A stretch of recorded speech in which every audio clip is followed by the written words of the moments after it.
everybody, welcome to In Stitches with Mary. It is March. Congratulations, you've made it. We have gotten through January and February and we are looking at warmer days ahead. With that in mind, you know what comes up next? Easter, and I am ready. We have got some fun projects here to show you and I am super excited about these. I've got some little felt Easter eggs that are so simple to put together. You're going to be making dozens of them. I've got a really cute little Easter basket that's with woven strips of fabric, and look at these adorable Easter carrots. A good friend of mine sent this pattern in to me. So I'm ready to share these and I'm looking forward to you joining me. So I want to show you how to put this Easter egg basket together. Now I'm calling it Easter egg basket just because it's that time of the year, but these can certainly be made into a variety of colors. They can match your decor. You can turn them in for Christmas. I'm looking forward to doing this with some Christmas fabrics. This is one I've put together. You don't have to add the handle. I put this together because I am a Kansas trouble lover. So these are my colors. And I think that's going to be real handy to keep things at home in. So I want to show you how this goes together.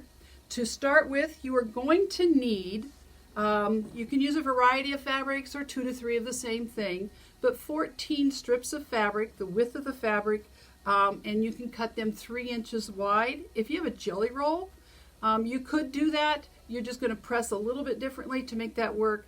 My directions are set up for a 3-inch strip. I found that easier for pressing. So you're going to find a variety of those, cut 14 of them, and you're going to take the fabric. Now this is a little bit shorter just for demonstration purposes. You're going to take the fabric and we're going to press under a 1/2 inch on each side, and then you're going to press that in half again. Now I want to give you a little tip because there's 14 of them. You are going to be pressing a long time and steam is going to be very helpful.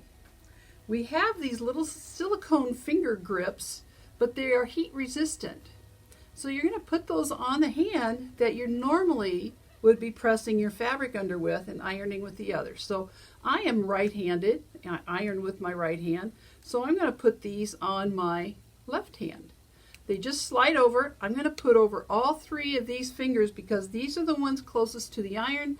When that steam comes out, you know how it really kind of triggers and burns the finger there. So I have found that this and it grabs the fabric so nicely, works really, really well. The other trick I want to show you is using a quilter's clapper. Once you have that steam in there, come back through with your iron. Actually, it's going to go this way because the iron's over here. And just work your way back. We're going to put a little steam in there and hold this clapper on there. What that does is help set the crease. It absorbs the moisture from that steam and really gives you a nice sharp crease. This works well for quilt blocks as well. These are really nice to have. If you don't have them, I would just kind of, once you get done, hold it in place for a little while before you move on to the next one so that that crease will set. What comes up next,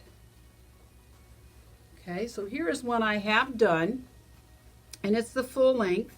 You're also going to need Peltex or Craftex. It's a non-woven stiff, real stiff fabric. It's going to give the basket some stability. Okay, so we're going to slide that inside one of the creases and then it's going to fold back over top. Now this normally comes about 20 inches wide, and you know we're looking at about 40 inches or more. So you're going to want the full length of this. Just take 2, and if you can see here, I've actually just kind of butted them up together and did a little zigzag across there to hold them. And that's really all you need to do. Slide that in there, and what you're going to do is fold these over top, and we're going to take it to the iron, or to, I'm sorry, we're going to take it to the sewing machine, and then you are going to edge stitch the folds together You can chain stitch these because you're going to have 14 of them to do. Edge stitch close to that and then come back through and edge stitch the other side. So our next step after we have all of our strips edge stitched is to take those 42-inch strips and you're going to cut them in half so you have about a 20 to 21-inch strip. Once that is done, we're going to move over to what we need to start the weaving process. What I have here is a piece of tearaway stabilizer, and we're going to weave our basket on here, and then we'll be able to take it to the sewing machine and begin stitching, and we're going to stitch right through this. It's going to help hold things together for us, transporting it to the machine, that type of thing. What I have below that is a foam core board. Now you could use a bulletin board, cork board, anything like that that you're able to stick your pins in. If you have a wool pressing mat, that would work as well. Just something to hold it in place, and we're going to be sticking a lot more pins in that. I've drawn a 6 by 8 inch grid on here. That is what this ended up measuring out to be. We're going to use 7 strips going across here, and we're going to use 9 strips this way. So that's 16. All I want you to do when you go to cut these strips is just cut the first 8 in half. So you're going to think about how you want to arrange your strips as far as a pattern, color-wise, that type of thing, and then we're going to get started. I'm going to fill out the long rows here first, and I'm going to use 7 strips going across. And the first thing I want to do is I'm going to take my center strip. Now I've laid these already the way I think I want the bottom of my basket to look. And I'm going to find the middle of that, approximately. You're going to have extra, and that's okay. And we're going to put that right on the center line here, the 8-inch line. And we're going to take a pin. I have some extra pins here. We're going to take a pin and put that pin about a 1/2 inch above this line. You'll understand why later on. We don't want to put it right on the line. And then we're just going to continue to pin these on in place.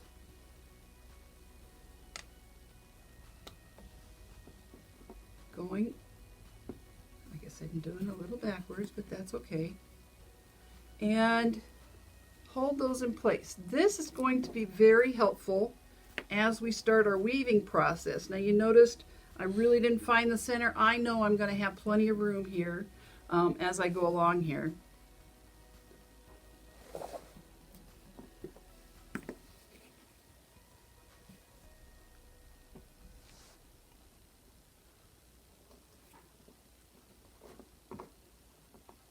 I guess I wanted this one next. Here we go.